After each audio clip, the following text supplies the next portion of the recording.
Hello everyone. Chemistry bye Rishikesh में आप सभी का स्वागत है। यदि आपने चैनल को सब्सक्राइब नहीं किया है तो चैनल को सब्सक्राइब जरूर करें और वीडियो पसंद आए तो लाइक ज़रूर करें।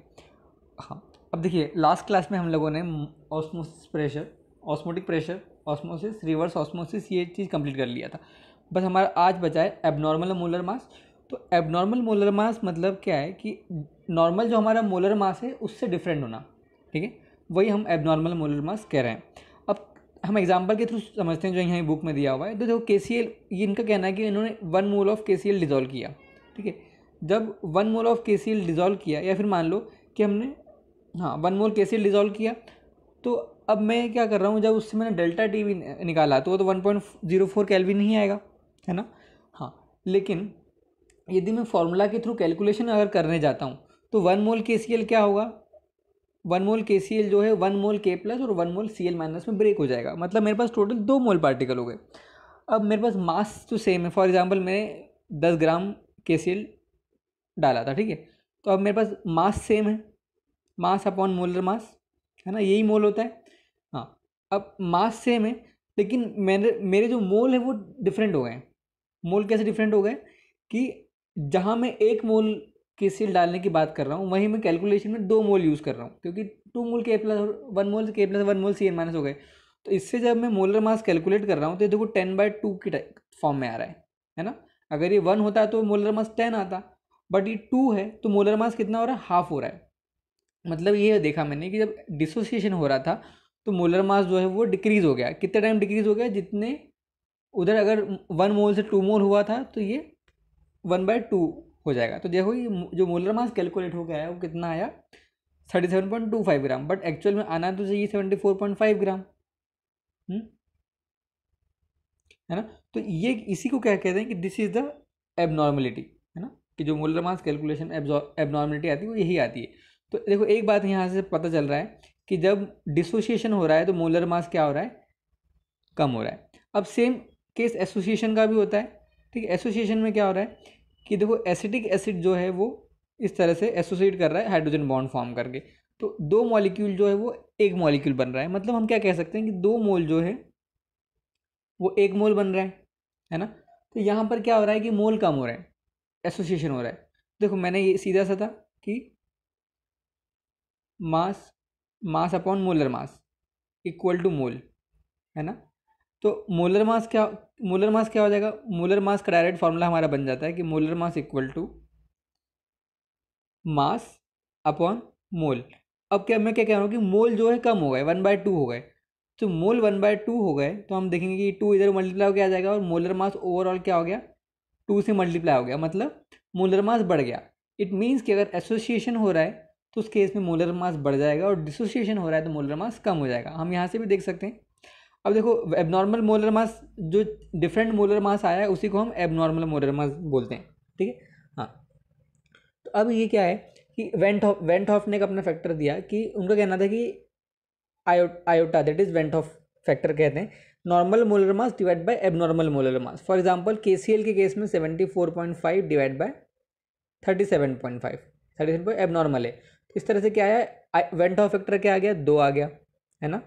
हाँ, अगर मैं यहीं एसिटिक एसिड की बात करूँ तो उसमें कितना आएगा, 1/2 आएगा।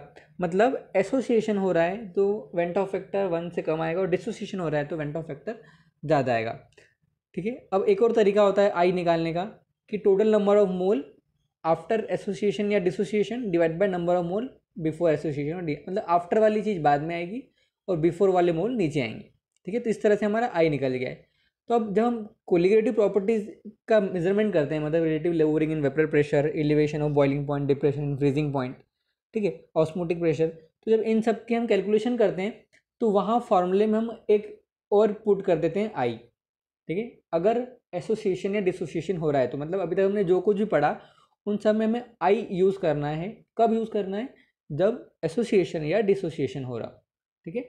तो जैसे ये relative lowering in vapour pressure, तो हम यहाँ पे क्या करेंगे, ये relative lowering in vapour pressure हमने आई मल्टीप्लाई कर दिया। इन सब में देखो elevation of boiling point, depression of freezing point, osmotic pressure, इन सब में हमने आई फैक्टर इंट्रोड्यूस किया है और ये आई कैसे कैलकुलेट करना हम ये ऊपर देख चुके हैं। डायरेक्ट भी हम पता कर सकते हैं कि आई कैसे कैलकुलेट किया जाता है। तो देखो NaCl 2 आयन देगा, तो वेंटॉफ फैक्टर कितना हो गया, 2 हो गया। KCl 2 आयन देगा, K+Cl- तो 2 हो गया। MgSO4 भी 2 दे सकता है, Mg2 plus and SO4 2 minus, तो ये भी 2 हो गया। K2SO4 क्या देगा, 2 K+ और एक सल्फेट, तो इस तरह से ये 3 हो गया। तो हम डायरेक्टली किसी सॉल्ट को देखकर भी ये पता कर सकते हैं कि वेंटॉफ फैक्टर कितना होगा, और अगर नहीं दिया हुआ है तो उस केस में हम फॉर्मूला लगा के भी कैलकुलेट कर सकते हैं। आपको ध्यान रखना है कि एसिटिक एसिड के केस में एसोसिएशन होता है, तो वेंटॉफ फैक्टर वहाँ पे क्या आएगा, 1/2 आएगा, ठीक है। और बाकी जहाँ डिसोसिएशन हो रहा है वहाँ पे तो वेंटॉफ फैक्टर बढ़ जाता है। तो इस तरह से बस आप डायरेक्टली इस आई फैक्टर को इंट्रोड्यूस करिए फॉर्मूला में, आपके जो आंसर्स आएंगे वो सारे करेक्ट आएंगे। अगर क्वेश्चन में एसोसिएशन डिसोसिएशन लिखा है, ठीक है, या सॉल्ट दिया है, तभी आपको आई का यूज़ करना है, वरना आई यूज़ नहीं करना है, ठीक है। अब ये वाला एग्जांपल देखिए, यहाँ पे 2 ग्राम ऑफ बेंजोइक एसिड है, ठीक है, 25 ग्राम बेंजीन में, ये सॉल्वेंट है, बेंजीन इज सॉल्वेंट। अब उन्होंने दे दिया कि depression in freezing point 1.6, delta TF जो है 1.62 है, और KF जो है 4.9 दिया हुआ है। हमें परसेंटेज ऑफ एसोसिएशन और डिसोसिएशन निकालना है। ईजी है, आप सबसे पहले आई कैलकुलेट कर लो, ठीक है। तो हमने क्या किया, देखो यहाँ पे एक कंडीशन ये लगा दी कि आप सबसे पहले पूरा कैलकुलेशन करके मोलर मास निकाल लो। तो ये हमारा आया क्या, एक्सपेरिमेंटली मोलर मास निकल के आया कि इतना मोलर मास होना चाहिए, ठीक है।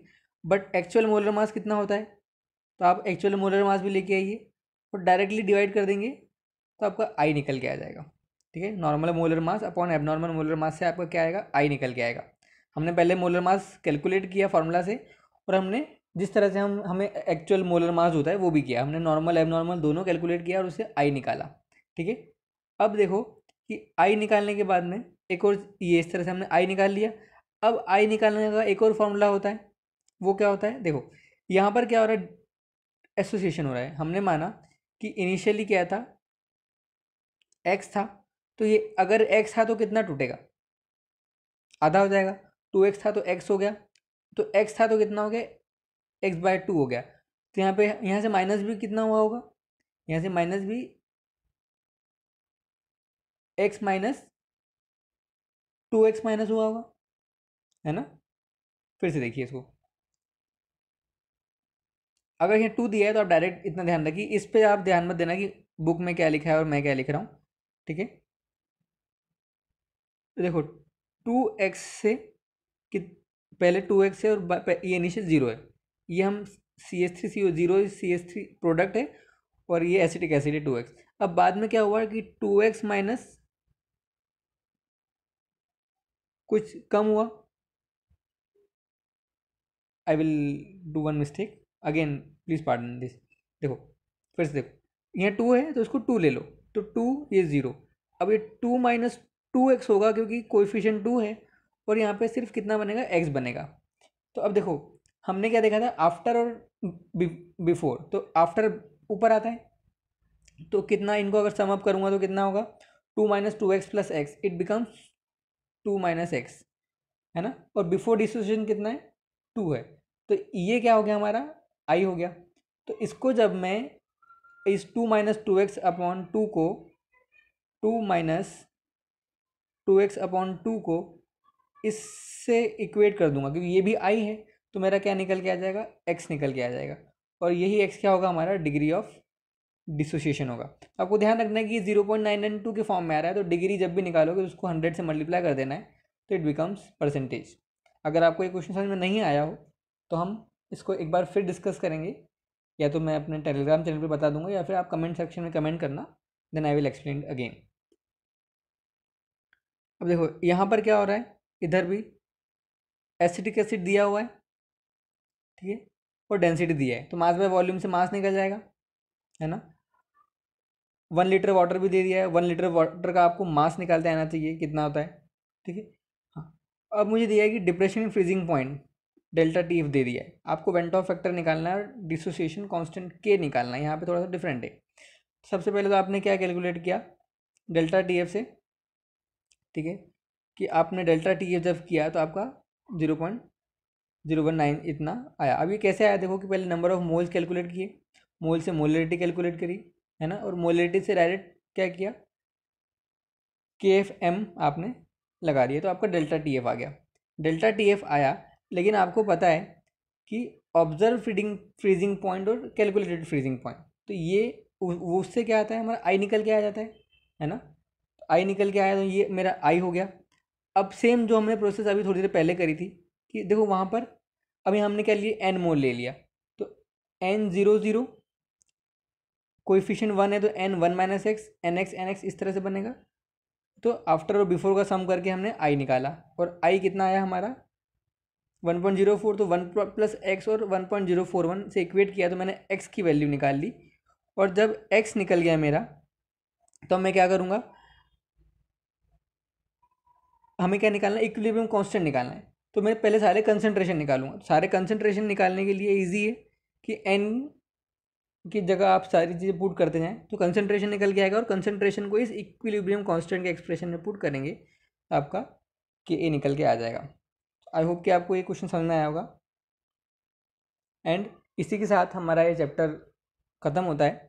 अगर आप इसके क्वेश्चन आंसर्स हम जल्दी करने वाले हैं, लेकिन अगर आपको इसके फिर भी कोई थ्योरी पार्ट में डाउट हो तो आप कमेंट सेक्शन में कमेंट करके मुझसे पूछ सकते हैं। I will definitely explain. Okay, so अगर आपको वीडियो पसंद आया हो तो लाइक ज़रूर करें, शेयर ज़रूर करें, एंड चैनल को सब्सक्राइब करना ना भूलें। Thank you, have a nice day.